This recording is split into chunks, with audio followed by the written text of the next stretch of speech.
Ordem e progresso é um lema completamente enganoso no Brasil. Enquanto o mundo adota o progresso com a automação, o Brasil ainda pune quem deseja sair do século passado. Esta é a Visão Libertária, sua fonte de informações descentralizadas e distribuídas. Ajude a propagar as ideias de liberdade. Deixe seu like e compartilhe com seus amigos. Um artigo seu pode virar vídeo aqui também, sabia? Este artigo foi sugerido por Zandor, escrito por Estatista Sonegador, revisado por Libertos e narrado por Gordinho Caipira. O Tribunal Superior do Trabalho publicou no dia 17 de outubro uma decisão que punia condomínios que substituírem porteiros por sistemas virtuais, com pena de indenização equivalente a 10 pisos salariais da categoria.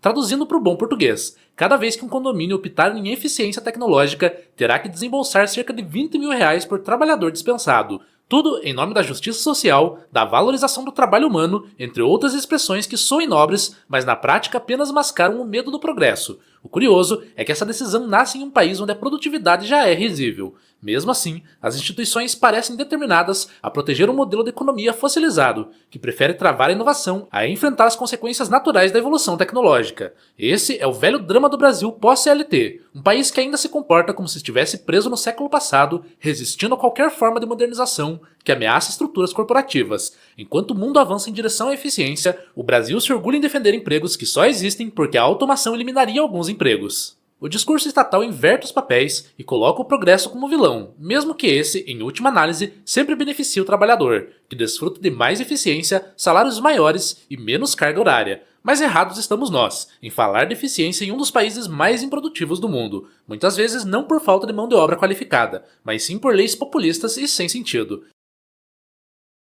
No Brasil, quando pensamos em proteção de empregos contra a automação, o caso que nos vem de imediato à mente é o do frentista. No mundo desenvolvido, os postos de gasolina funcionam em sistemas self-service há décadas, acarretando em um serviço mais rápido e menos custoso para o cliente. No Brasil, algo tão trivial e funcional é simplesmente ilegal, não porque o modelo seja inseguro ou ineficiente, mas porque geraria desemprego. Assim, os empreendedores têm de recrutar um exército de trabalhadores que fazem o que máquinas fariam por centavos, resultando em preços mais altos na bomba. Para o Estado, seria melhor dar uma colher para 1.000 trabalhadores abrirem um buraco do que usar uma escavadeira, já que assim vários empregos seriam protegidos. Esse padrão se repete em vários setores, não apenas na área de serviços. Dados do setor industrial concluíram que em 2015, cada trabalhador brasileiro produziu cerca de $20 por hora, abaixo da média global. No agro, mesmo sendo um dos setores mais modernos do Brasil, ainda ficamos muito atrás dos Estados Unidos em produtividade por hectare. E no setor de serviços, o peso morto da burocracia nos sufoca. Pagar impostos consome mais de 1.500 horas por ano e leva a 65% do lucro das empresas, segundo o Doing Business 2020. É o país onde o tempo gasto para obedecer o Estado supera o tempo gasto para inovar.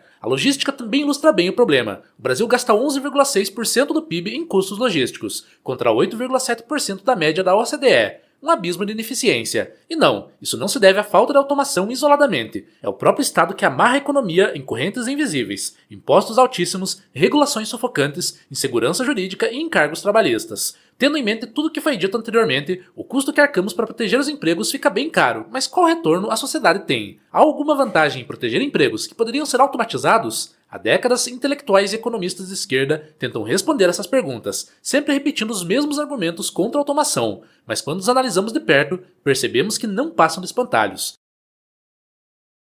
Poderíamos destacar o primeiro argumento, quer dizer, argumento usado. A automação destrói empregos. Esse é o mantra favorito de todos esses intelectuais da Araque desde os tempos de Keynes. O raciocínio é tão simples quanto errado. Se uma máquina faz o trabalho de 10 pessoas, então 9 ficarão desempregadas. A história, porém, mostra o contrário. A automação elimina tarefas e não o trabalho em si. Cada revolução tecnológica criou mais empregos do que destruiu, embora em áreas diferentes. A diferença é que no Brasil os entraves regulatórios e trabalhistas impedem essa transição natural. A culpa não é da tecnologia, é do sistema que criminaliza a adaptação. Quando a produtividade aumenta, o consumo se expande, novos mercados surgem e novas demandas nascem. A automação é o motor da prosperidade. O problema é o freio de mão estatal que impede o motor de girar. O próximo argumento seria: a automação aumenta a desigualdade. Pensadores como Thomas Piketty e companhia gostam de pintar o capitalismo como um vilão que lucra com a máquina, enquanto o trabalhador é deixado para roer as migalhas. Ou seja, esse é aquele velho papo marxista de mais-valia. Mas a verdadeira desigualdade não nasce do mercado livre, e sim do privilégio concedido pelo Estado. Subsídios, monopólios e patentes eternas concentram poder, e não a livre concorrência. Em um mercado desregulado, o capital é acessível a todos e a tecnologia reduz preços, beneficiando especialmente os mais pobres.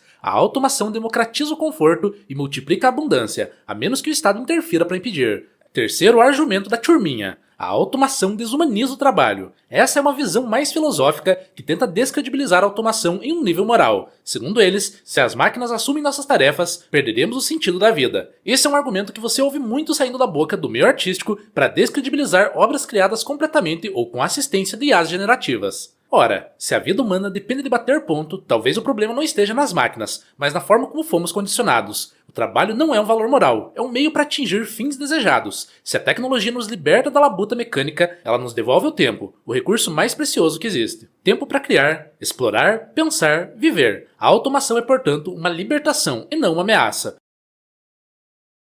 Outro argumento é: a automação exige compensação social ou renda básica universal. A ideia da renda básica universal é socialismo com estética liberal futurista. Parece moderna, mas é a mesma velha coerção: tirar de quem produz para compensar quem não produz.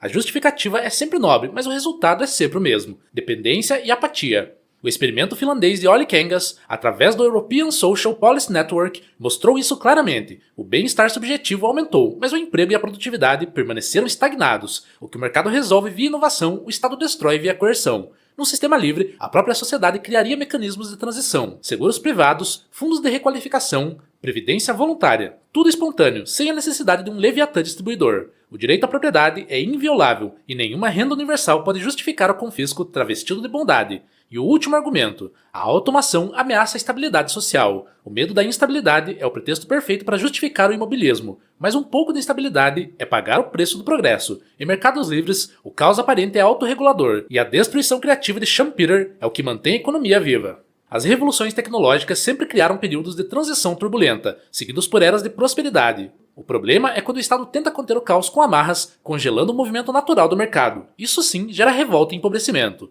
No fim, todas essas objeções têm um denominador comum: o medo. Medo de mudar, medo de perder poder, medo de se reinventar. Mas o progresso não pede permissão. Ele acontece, com ou sem decretos. Imagine uma economia onde o emprego não é obrigação, mas opção. Onde a produção de riqueza não depende mais do suor humano, e sim da inteligência das máquinas. Onde o tempo que hoje gastamos em tarefas repetitivas é convertido em liberdade para criar, aprender e viver. Essa é a essência da economia pós-trabalho: libertar o potencial humano da necessidade de trabalhar para sobreviver. A economia pós-trabalho é o suprassumo da automação, um ponto de não retorno na marcha do progresso que promete mudar completamente o paradigma da economia e a vida humana, tal qual a Revolução Industrial fez nos séculos XVIII e XIX. A base dessa nova economia é simples: substituir o gargalo humano pela eficiência tecnológica, incentivar empresas a focarem em produtividade tecnológica, não em ocupação de mão de obra. Cada avanço em inteligência artificial e robótica é um passo rumo ao mundo onde o trabalho obrigatório deixa de ser a principal forma de gerar renda. O resultado: mais tempo livre, mais criatividade e mais abundância. Com a automação plena, robôs passam a atuar em todos os setores, substituindo quase 100% da força de trabalho humana. Os bens e serviços se tornam cada vez mais baratos. A IA e a robótica fazem em segundos o que antes exigia dias, sem erro, sem descanso e sem encargos. Isso multiplicaria o PIB global, reduzindo custos e transformando a economia em uma máquina de gerar abundância. Para essas empresas, os incentivos devem mudar, não mais maximizar empregos, mas acelerar a automação, oferecendo transições justas para quem for afetado. Para os indivíduos, o foco deve ser outro: não mais o emprego como identidade, mas o propósito como escolha. A educação também precisará mudar, sair do adestramento técnico e voltar-se para o desenvolvimento intelectual, filosófico e artístico. Preparar pessoas para pensar livres de amarras ideológicas e não apenas para executar. Com o tempo, a renda proveniente do trabalho humano diminuirá. E aí surge a velha questão: se ninguém trabalhar para ganhar salário, com qual dinheiro compraremos esses produtos mesmo que baratos? Como sustentar a prosperidade sem depender do emprego? Muitos estatistas respondem a essa questão apontando para a criação de um grande imposto unificado sobre as empresas produtoras, com o dinheiro arrecadado sendo distribuído por renda básica universal. Mas em vez de distribuir via impostos, algo que já provamos ser ineficiente e antiético, a sociedade pode adotar um sistema onde cada indivíduo participa dos ganhos de produtividade como acionista do capital produtivo. As máquinas trabalham, os sistemas geram lucro e os proprietários, junto com todos que investem, recebem uma fatia proporcional. É o oposto da renda básica universal por ser voluntário, meritocrático e ético. Esse modelo mantém o princípio da propriedade privada intacto e elimina o parasitismo estatal. Em vez de um governo distribuindo ajuda, temos indivíduos usufruindo dos frutos do capital que escolheram apoiar. A prosperidade se torna descentralizada, espontânea e justa. A economia pós-trabalho não significa o fim do trabalho, mas o fim da escravidão moderna, que o Estado chama de emprego de carteira assinada. Ela transforma o dever de trabalhar em direito de escolher, e essa simples inversão muda tudo. Quando a produção for quase totalmente automatizada, a função do governo, esse intermediário coercitivo, se tornará redundante. Se robôs e inteligências artificiais cuidam da produção, se o capital é distribuído livremente em investimentos voluntários, se as pessoas têm liberdade de viver e criar sem depender de empregos CLT, não demoraria muito para que todos se perguntem para que serviria o Estado. Sua justificativa principal, a de regular a sociedade e proteger o trabalhador, se dissolve como fumaça diante de uma sociedade autossuficiente. A revolução industrial da IA será o golpe final no velho Leviatã, e é isso que os estatistas tanto temem quando atacam a automação. O mundo pós-trabalho é um mundo pós-coerção. Quando as máquinas libertarem o homem da necessidade, o Estado perderá o último argumento que o mantém de pé. Obrigado pela audiência. Este é um canal colaborativo. Participe você também. Cadastre-se agora mesmo em nosso site visãolibertaria.com e envie seus artigos por lá. Os colaboradores recebem recompensas em Bitcoin. Inscreva-se no canal e clique no botão da campainha para ser avisado de novos vídeos. Até a próxima!